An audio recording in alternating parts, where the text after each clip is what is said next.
Welcome back, boxing fans, to another great show with Sean on boxing. So, as you can tell by the title, we're going to be talking about Canelo Alvarez, obviously coming off of his performance against Edgar Berlanga yesterday, going in there and beating Berlanga easily, as most people felt he would. He did not stop Berlanga, but, sometimes stoppages are overrated. What we want to see is how he's going to do against a big, strong young fighter. He did well. Now the question is, what's he going to do against another big, strong fighter in David Benavidez? Hopefully, that's a fight we can see in 2025. Cross your fingers, and we will see. But this is talking about really a lot of this unfair criticism towards Canelo Alvarez.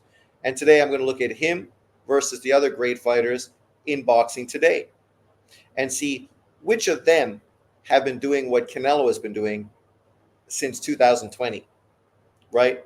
As an older fighter like Canelo Alvarez, you would not expect him to be doing more than young up-and-coming fighters because he's already put in his work. He's already accomplished almost everything you would expect of a great fighter, a future Hall of Famer.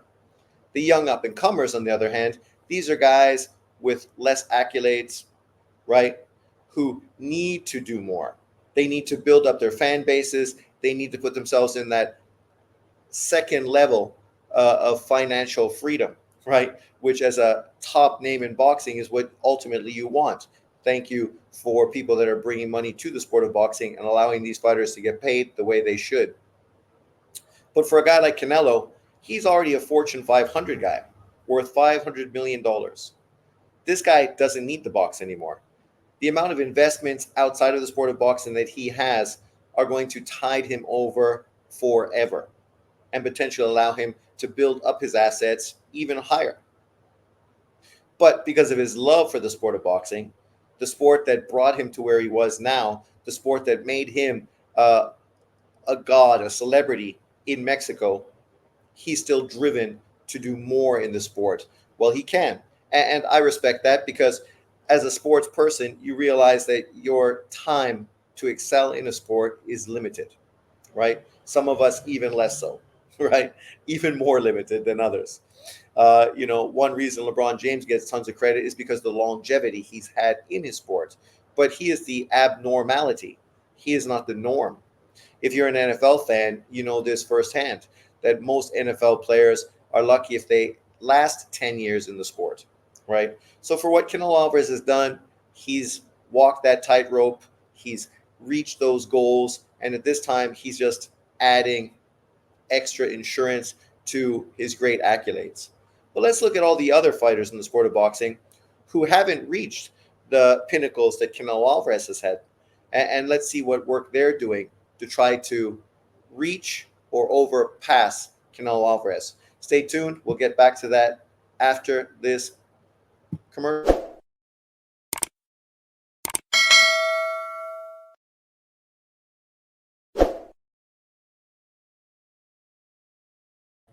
Welcome back, boxing fans. So, as we said, today we're going to be talking about Canelo Alvarez. Let's open this up and get to it firsthand. Shenzai.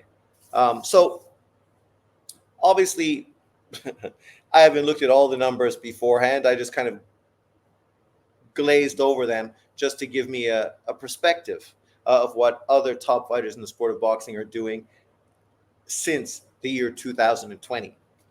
And you will be miraculously educated that none of these guys are literally doing what Canelo Alvarez is doing.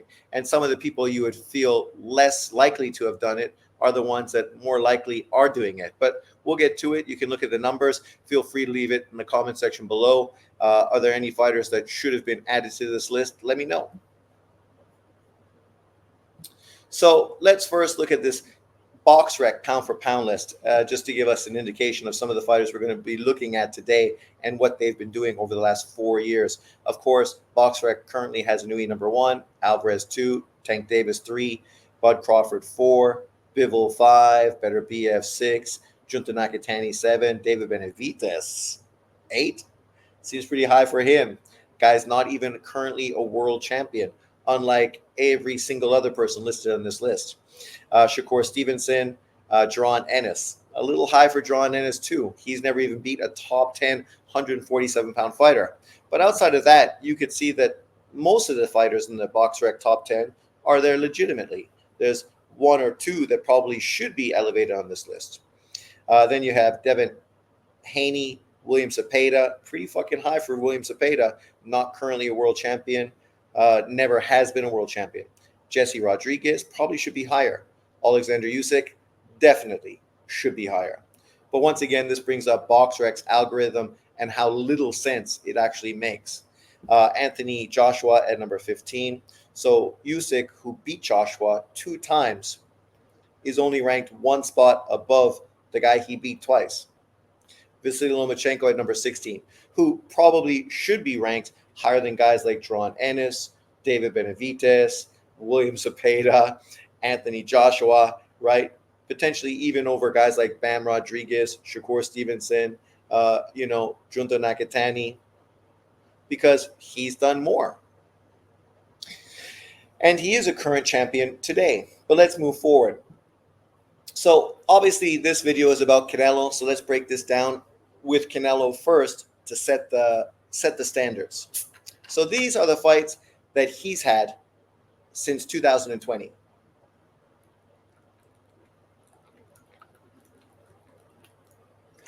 So 1, 2, 3, 4, 5, 6, 7, 8, 9, 10, 11. So in 4 years, Canelo Alvarez has had 11 fights. That, my friends, is fucking phenomenal. If you look back at, say, the great Floyd Mayweather, who many people think is the GOAT to boxing. I don't think that, but many people do. Over the same period of time, he would have had 8 fights, right? Twice a year he fought on Mexican holidays. So in the same period of time that Canelo Alvarez has 11 fights, Floyd would have had 8. That's 9, 10, 11. 3 fights more than Floyd Mayweather, which is a pretty busy schedule. Yet Canelo gets zero credit for having a busy schedule, probably the busiest schedule we're going to see today. Yet he is one of the older fighters on this list, one of the guys that has the least to prove, right? And a guy that gets paid so much that you would think that would be hard to necessarily have him stay this busy because of the amount of money you have to pay to get him in the ring. But let's look at this. Let's first talk about world champions he's faced over this 4-year period of time. So Callum Smith, Billy Joe Saunders, Caleb Plant, Dimitri Bivol, Gennady Golovkin, Jermell Charlo, Jaime Munguia.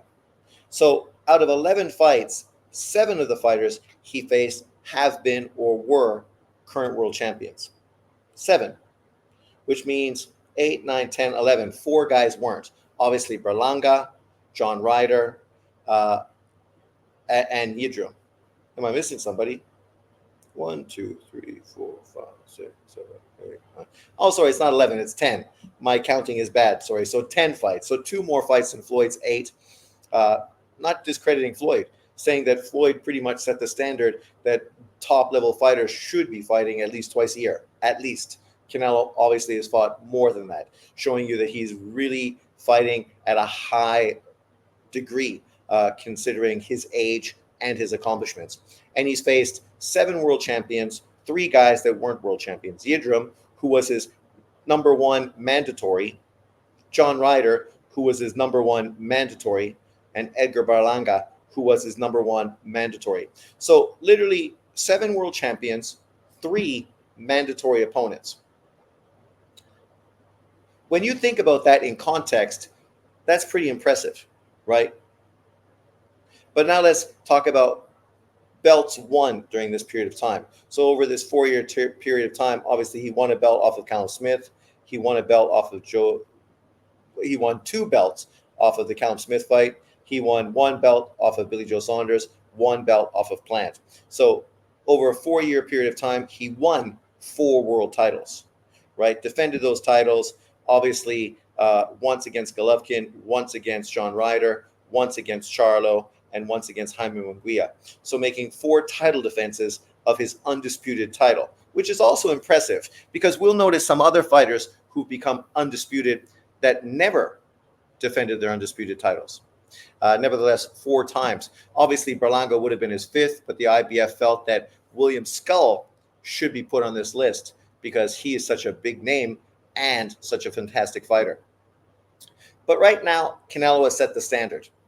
10 world title fights in 4 years, 7 world champions, 3 mandatories, 4 world titles won during this period of time, 4 title defenses, right? That's what he's done over a 4-year period of time.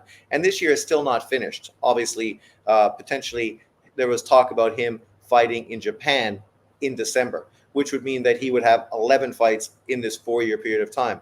And we don't know what opponent potentially he could be in with, so we can't speculate on who and what and how this would add to the list. So we'll just go on currently what's listed right now. Oh, my knee is killing me.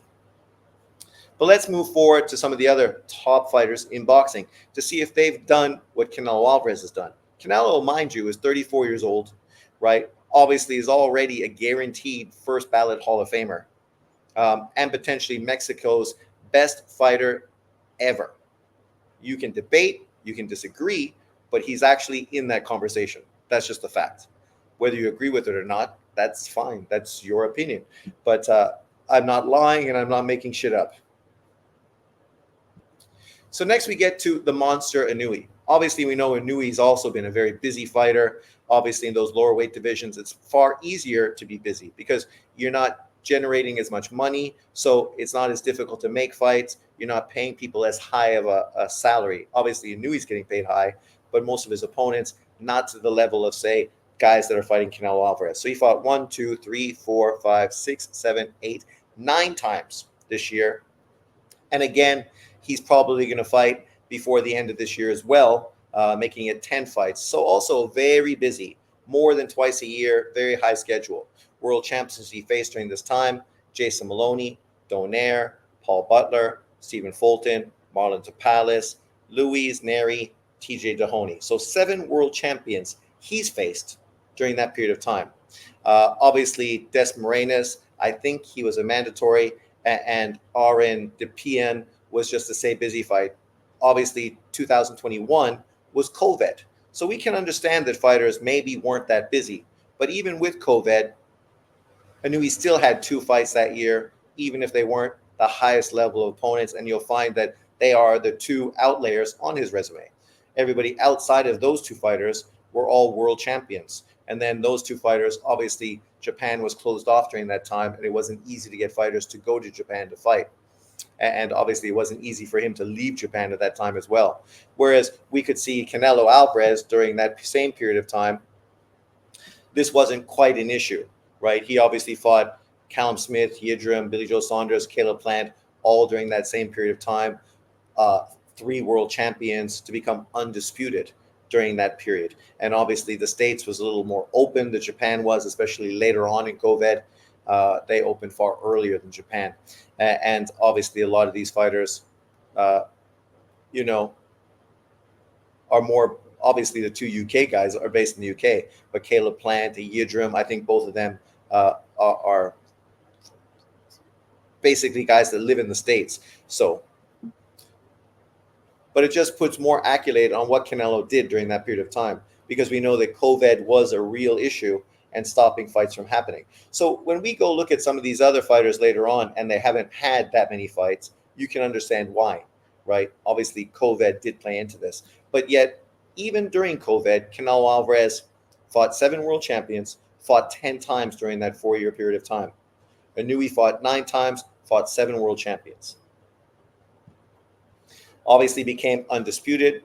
Becoming undisputed, he's just fought Neri and Dahoney to defend his undisputed title twice. Canelo did it 4 times, should have been 5. Obviously, Inouye's done it once, right? And as far as Donaire and Butler, those were also to become undisputed at 118. He never defended the undisputed 118-pound titles. But Inoue, obviously, you can see it might not be at the same level as Canelo, but it's very similar, right? Not too different. So a high-level guy, obviously much younger, trying to actually do a lot now. Well, he can. He's at his peak. This is when you expect people to do the most in their career. Him fighting Fulton and Tapales, after beating Donaire and Butler to become two-weight undisputed. Phenomenal. Fantastic. Only two other fighters on this list have accomplished that. Then we get to Tank Davis. Tank Davis, 30-0, 28 KOs. Probably the youngest fighter. Oh, not the youngest. The second youngest fighter on this list. Obviously, just a shade under Inoue. He faced Cruz, Barrios, Cruz, Romero, Garcia, and Martin. Solid list of fighters. If you go back and look at his resume, outside of Jose Petraza, this is probably the best run of fighters he's had in his career. 7 fights in 4 years. One less than the norm, even though we do know that he's scheduled to have another fight later on this year, which would push him right to that Floyd Mayweather 2 times a year type of situation. 8 fights. Obviously, far less than Inoue, far less than Canelo. He faced one. Now I guess we have to list Barrios as a champion because he was just elevated. 2, 3, 4, 5, 6 world champions. 5 world champions. So over this 4-year period of time, faced 5 world champions compared to Inoue 7 and Canelo Alvarez's 7. Faced 1 mandatory, I guess, in Frank Martin, whereas obviously Inoue fought 1 mandatory, Canelo fought 3 mandatories. And then, of course, you throw in a guy like Garcia, who was bringing from the division below. Obviously, Romero, who at the time when they fought him wasn't a world champion, was just a name. And Cruz, who was a replacement opponent, hadn't been a world champion and was really sort of unknown at that time. Ryan Garcia has never been a world champion, but obviously has huge social media presence. And then Frank Martin, a guy who was a highly ranked 135-pound fighter, but had never been a champion, had never fought a top 135-pound fighter. He did what he had to do, knocked out all of them except Isaac Cruz. 5 world champions, 1 mandatory, 7 fights in the 4-year period of time. So even though people call him the face of boxing, he's faced 9, 10, 3 less fighters, 2 less fighters, 3 less fighters than Canelo Alvarez, 2 less fighters than Inoue. He's faced 2 less champions than both of them, and 2 less mandatories than obviously Canelo. So, overall his level of quality, those 2 outliers in Inoue's resume, you would say that Tank Davis's opponents overall are better, but yet he's faced 2 less. So if you take those 2 fighters off of Inoue's resume, then he's pretty similar to what Tank Davis has done as far as the level of opponents he's faced. 7 world champions to 5 for Inoue. I'm not trying to discredit Inoue. Tank Davis, the numbers tell you everything you need to know, right? As far as title defenses,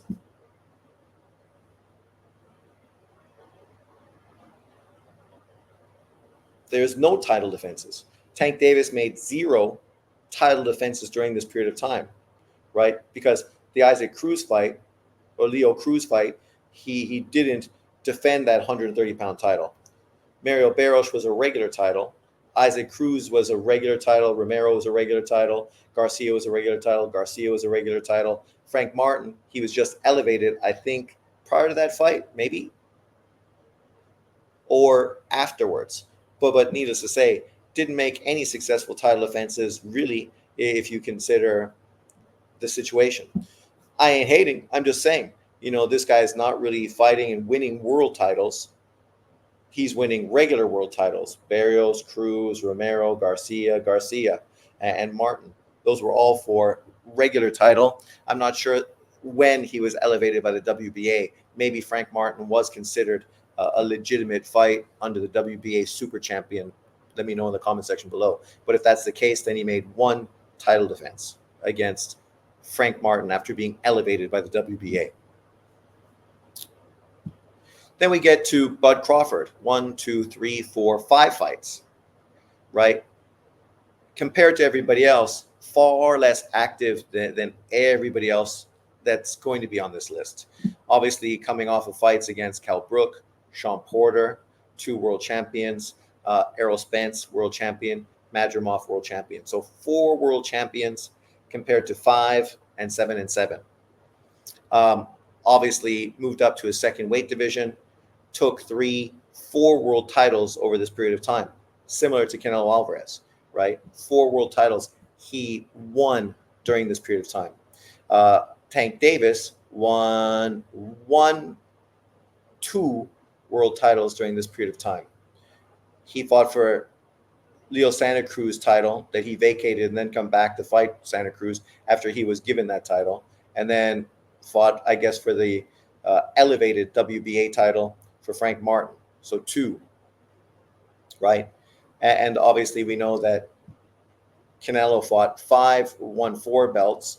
Inoue won 1, 2, 3, 4, 5, 6. So Inoue won 6 world titles during that period of time. Won 6 world titles. Canelo won 4. Tank won 2. Bud Crawford won 4 as well. Right? 4. 3 against Spence, 1 against Madrimov. Obviously, we know a lot of the reasons why Bud Crawford's resume during this 4-year period of time wasn't that great, because obviously he was sort of waiting for the Errol Spence fight, which is why he only fought once in 2022 and he only fought once in 2023. Hopefully he'll get back in the ring in 2024, but as things are moving now, it seems like that's also might be unlikely. So you can see he's literally fighting once a year. 20, 21, 22, 23, 24. This is one reason why people don't rank him pound for pound number 1. If you're literally fighting once a year, it's hard to put you on a pound for pound list above people who are fighting 2 or 3 times a year. Because yes, you're less likely to lose because you're less likely to fucking be active and you're less likely to accumulate and accomplish anything during that period of time. So, but nonetheless, we understand why this situation happened. A lot of this had to do with the whole Errol Spence situation. They were negotiating in 2022. He ended up walking away to fight David Avician to stay busy, knowing that he was going to go back into negotiations in 2023. Got that fight with Spence, had a rematch clause. Spence stretched that shit out and still hasn't been back in the ring since. Obviously, Crawford has been back in the ring since. He fought Madrimov. During the period of time where Spence fought once against Bud Crawford, Crawford obviously has fought 3 times, Avician, Spence, and Madrimov. So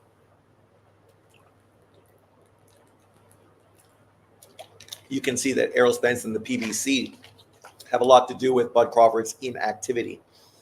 But still the same, right? No title defenses of his undisputed. No title defenses at 154 pounds yet. So it'll be interesting to see what he does moving forward. But there's some conversation now that if he doesn't get a Canelo Alvarez fight, he's going to retire. And if he retires based on this, it'll be a little disappointing. And you see a lot of people are very hypercritical of Bud Crawford's resume. Yesterday on my live, I had to debate many people who just consistently want to ridicule and hate on him, even though they know the reason behind it. But let's move forward. Then we get to Better BF. 1, 2, 3, 4, 5, and his 6th fight is happening. Very similar to Bud Crawford, not the most active fighter, fought twice in 2021, the COVID year. Obviously, the Adam Diaz fight, which was a COVID fight, which is why it was a lower level opponent. He was supposed to fight somebody else, but it fell through. Then Marcus Brown, great opponent. Joe Smith, world champion. Anthony Yard, great opponent. Callum Smith, world champion. And now Bivol, world champion. So during the same period of time, 3 world champions. How many title defenses? He unified against Joe Smith and then defended his 3-belt unifications against Anthony Yard and Callum Smith. And now obviously is unifying with Dimitri Bivol. So potentially he's won 2, could win 3 titles. No, he won 1 versus Smith, and he could win 1 against Bivol. So if he beats Bivol, he can win 2 world titles over that period of time. Obviously Marcus Brown and Anthony Yard have never been world champions, but both of them are world champion level, right? Marcus Brown was a WBA regular champion, obviously did the whole in-house PBC event because the PBC did not want to work with the champions that controlled the division at that time. And then, of course, Anthony Yard on multiple occasions could have been a world champion against Kovalev, and even in the Better BF fight, fought very, very well. But needless to say, neither of them are world champions, even though we need to give them both the utmost respect because they're both quality fighters, high level guys. And then, of course, he's got the Bivol fight, which could potentially put him in the group of fighters we mentioned earlier: Bud Crawford, Anui, Canelo Alvarez, not Tank Davis, because those three fighters are undisputed. Better Biev, if he wins, will join that group along with Usyk as undisputed champions. Tank Davis at this point has never unified in any division. So that's also a negative, because while these guys are fighting for unifications and undisputed, Tank Davis is maneuvering away from those fights. Some people want to say that all those guys are ducking him, but we can see that if you are the face of boxing, you get the fights you want because you can pay the guys the money that makes them jump at you and jump at the chance to fight you. Whether you're a Nui getting Stephen Fulton to go to Japan to fight you for a career high payday, whether you're a Caleb Plant on the other side of the PBC getting Canelo Alvarez to cross over to fight you and pay you $10 million to make that fight. Fights get made. With Tank Davis, unfortunately, outside of the Ryan Garcia fight, fights haven't been made. And that's where some of the criticism comes towards Tank Davis. You're the A side, yet you can't make the fights. People were critical of Golovkin back in the day because he couldn't get the big fights. And what they said is, well, you're just not the A side. You can't draw. And because of that, why would people choose to fight you over other fighters, right? So now you can't use that narrative because it's hypocritical. Tank Davis is the face of American boxing. Obviously, Canelo is the face of American boxing, but he's not American. For Better BF, it'll be interesting to see how this unfolds. Obviously, this is a very dangerous fight. An outlier, a young, hungry, up-and-coming fighter. Hats off to Devin Haney. I praised Devin Haney on multiple videos the same way I praised Canelo Alvarez because the both of them made fights happen. They did what they had to do to get fights to cross the line, something Tank Davis we just literally criticized right now for not doing. Canelo paid $10 million, went over to the PBC to get Undisputed versus Caleb Plant. Devin Haney crossed over to ESPN, went to Australia to fight George Kambosos to become Undisputed at 135 pounds, another undisputed champion. So once again, Tank Davis, this isn't me hating. These are just facts. This is their careers, and this is what these fighters have done. So you can read into it whatever way you want, but you can see that still Canelo's had more fights than everyone else, has fought just as many world champions as Nui, more than Better BF, more than Bud Crawford, more than Tank Davis, right? He's just done more. For Devin Haney, the youngest fighter on this list, right? Obviously, this is impressive for a young fighter doing what we want young fighters to do. Stop fucking worrying about your O and worry about building your legacy. You build your legacy and the money will fucking roll to you. You will start getting big money. You'll become a big face, a big player in the sport of boxing. So you got to give Devin Haney tons of props for doing exactly that. When we look at his resume, it's pretty impressive compared to some other fighters that have done less. And some of them are young and people that we expect would be doing more. So obviously, Gamboa champion, Linares champion, Diaz champion, Kambosos champion, Lomachenko champion, Prograis champion, 6 world champions. Ryan Garcia, obviously never a world champion. So that's 1, 2, 3, 4, 5, 6, 7, 8 fights he's had over this 4-year period of time. Obviously, exactly what you would expect to be the norm, fighting twice a year. Better than Tank, better than Bud, better than Better BF, right? Who just haven't been nearly as active as he has. And literally, we know that he might not fight again in 2024. He may. We'll see what happens. I keep hearing speculation that he is coming back in this 2024 year, and that would be great. I think he should come back. We know that in 2025, the most likely fight for him is going to be a Ryan Garcia rematch. Big money fight, big pay-per-view. It would be stupid of him not to go after that fight. He can redeem himself and get the biggest bag available, right? So, all good for him doing that. The biggest problem he has is himself fighting random people at fairs in America, potentially doing jail time for, jumping some guy. That's a bad look. And obviously, if you put yourself into legal issues, we don't know how that's going to impact your career. One of the reasons Tank Davis hadn't been more active is because literally he spent time behind bars during this 4-year period of time.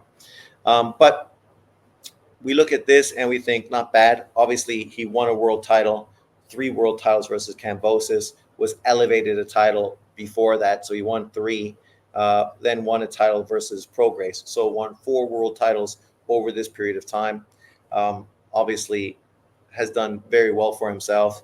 Now has to bounce back after that no contest, no decision. Was this a good performance from Canelo? That's all I want to hear, man. Go ahead and leave down the comment section because y'all know damn well I don't even know how that jumped on.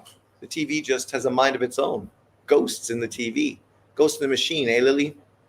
But I have a video responding to that guy's Canelo hate, so you can stay tuned to watch that as well. This video is obviously different, so we will mute that and move past it. But hats off to Haney. When you look at people who've been the most productive in the sport of boxing during this 4-year period, Haney is right up there, along with Inouye and Canelo Alvarez. Busy, fighting world champions, winning world titles, right? And fighting high-level opponents for the most part. So congratulations for him, the youngest fighter on this list. So a guy that can go on to continue to add tons to his resume and legacy. That's the only criticism some of us have for Tank Davis, is we feel the way his team is moving him is detrimental to his legacy. That's it. And there's lots of people that feel the same. No hate. This is just normal boxing conversation. Anyone that sees it differently is simping because they're not keeping it fucking real. Then we get to Alexander Usyk. So he fought 1, 2, 3, 4, 5, 6 times in this 4-year period of time. Obviously, the heavyweights, not always as busy as smaller weight fighters. Physically, it's much more taxing. Big guys. All of these fights have been after he moved to heavyweight. He had 1 fight prior to that, a very marginal fight before fighting Derek Chisora, which looks like a fucking great fight now, seeing what Chisora just did recently. AJ, a future Hall of Famer, a guy who's in position right now to become a 3-time heavyweight champion. Daniel Dubois, a guy that's matched up against AJ, potentially is going to defend his title by beating AJ. If he does that,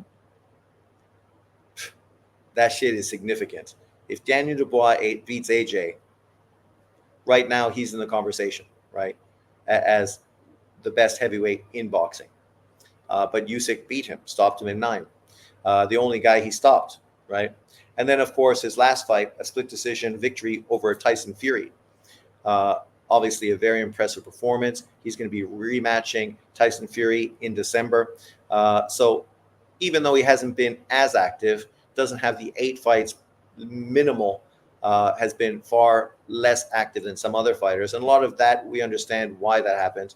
A lot of that had to do with big fights, marketing, and not wanting to risk the bag. So they didn't put people in with lower level opponents because they didn't want to have that fight get ruined. So obviously the 2 AJ fights, he was only really allowed to fight AJ. The rest of the time he had to wait for that fight to come around. Obviously there was a rematch written into it, just like with the Tyson Fury fight, similar situation. The great thing about that is we're getting both fights in 1 year, which inevitably may allow Tyson Fury to fight AJ early in 2025. Cross your fingers, because obviously that is a huge fight. Americans might not resonate with it that much, but globally, that's a huge fight. That's a fight people have been wanting for years, just as much, if not more, than the AJ Deontay Wilder fight. So, you think about that. Obviously, AJ was a world champion. Tyson Fury is a world champion. Daniel Dubois is currently a world champion. So 3 world champions he's faced in his career. And we know Derek Chisora is a very high level, really credible opponent coming off of a great performance in his last performance, right? So hats off to him. And even Usyk will tell you that Derek Chisora was one of the tougher fights that he's had since he moved to the heavyweight division. So, and you can see that's true. Look at this. You got 2 split decisions, one against AJ, one against Fury, both super competitive fights. He is the guy that's much smaller than both of them. So he was really fighting against advantages in that fight.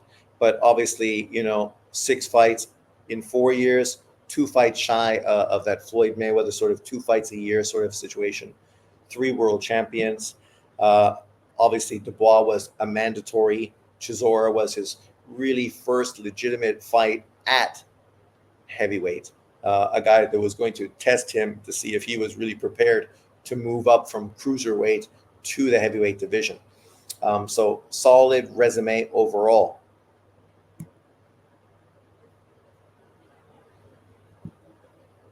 But let's get back to it. So that's all the stats and information. Feel free to leave the comment section below. Is there anyone else I should have brought up on that PPT discussing what they've done over this 4-year period of time? But when you look at this, you can easily see that Canelo Alvarez has done more than almost every single fighter in boxing. He's been more active. He's been facing more world champions. He's been winning more world titles. He's been defending his undisputed title more historically than anybody else did or has done, right? And so the question is, why is he so heavily scrutinized when he's doing more than your favorite fighter, right? More than Inouye, more than Tank Davis, more than Devin Haney, more than Bud Crawford, more than Better BF, more than Devin Haney. Did I miss somebody? Right? Literally, he's doing more. And this is what I always talk about. We don't have to go look at what he's done in his career or his overall accolades. This is just over the last 4 years, 2020 to 2024.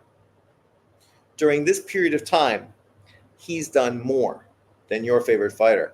Let's take a quick peek at David Benavidez, because obviously that's one guy I didn't put on the list, but he should be on the list because he is the guy that's getting all this attention as a guy that Canelo Alvarez should be fighting. So let's just jump over to BoxRec and we will check that shit out just to compare.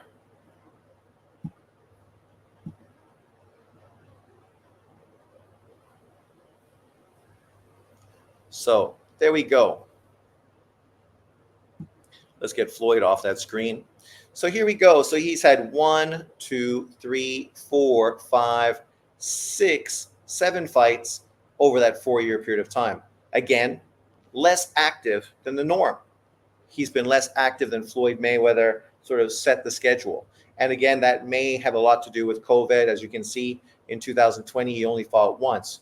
After that, obviously, he fought twice in 2021, only once in 2022, twice in 2023, and so far only once this year. He is apparently going to be fighting Jesse Hart on that Tank Davis undercard, which means he will have 8 fights in 4 years. 1, 2, 3, 4, 5, 6, 7. And Jesse Hart would be 8.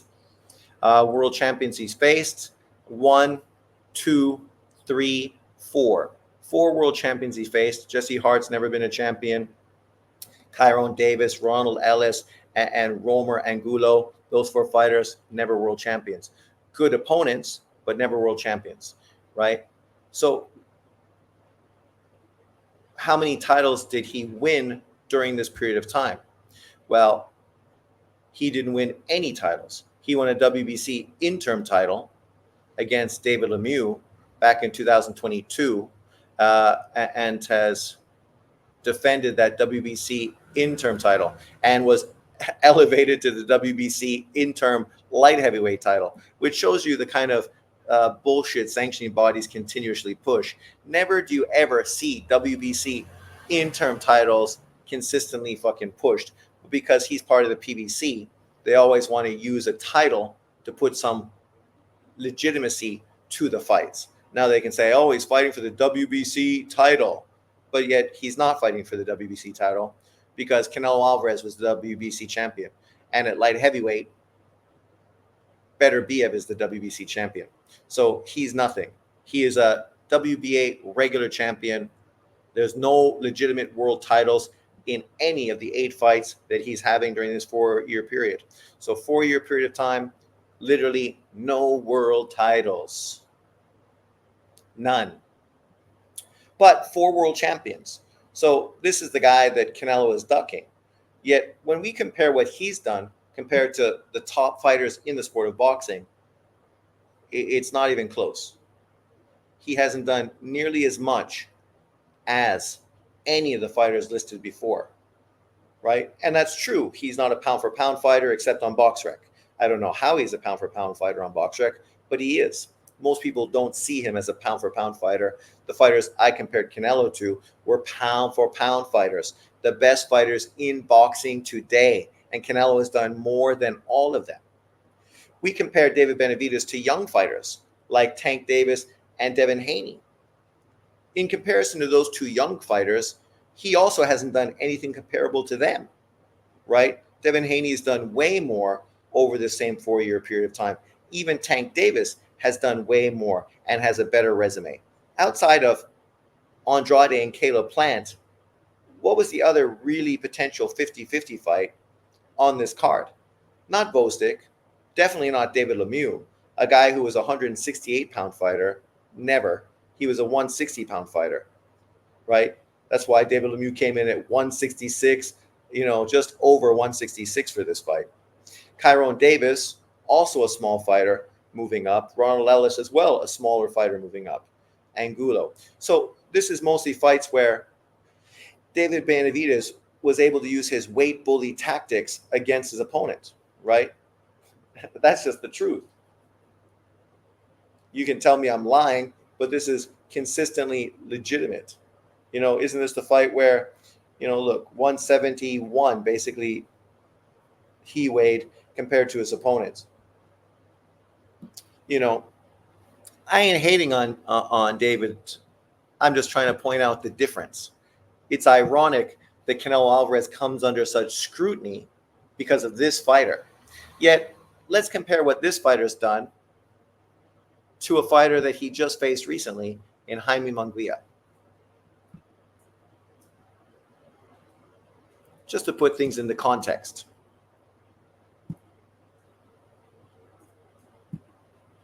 Hi, baby. Go. Jaime Munguia.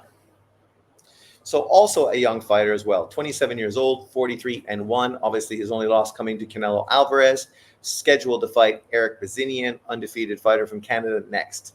So over this same period of time, 2020, he's faced 1, 2, 3, 4, 5, 6, 7, 8, 9, 10, 11. 11 fighters he's faced during that time. Jaime Munguia has been super fucking active. Obviously facing Canelo, a world champion. Only Canelo Alvarez, who is a world champion. I don't think Rosado was ever a world champion. But tough opponents. Spike O'Sullivan was a tough guy. Toriano Johnson, a tough guy. Zemeta, bit of a cherry pick. Rosado, tough guy. Demetrius Ballard, tough guy, undefeated when they faced. Jimmy, whoever, cherry pick. Corin, cherry pick. So you got 3 cherry pick opponents. I'll give you that. Sergey Derevchenko, solid fighter, easily world title contender level. John Ryder, obviously we saw John Ryder face Canelo Alvarez. He went 12 rounds with Canelo Alvarez. Jaime Munguia stopped him in 9.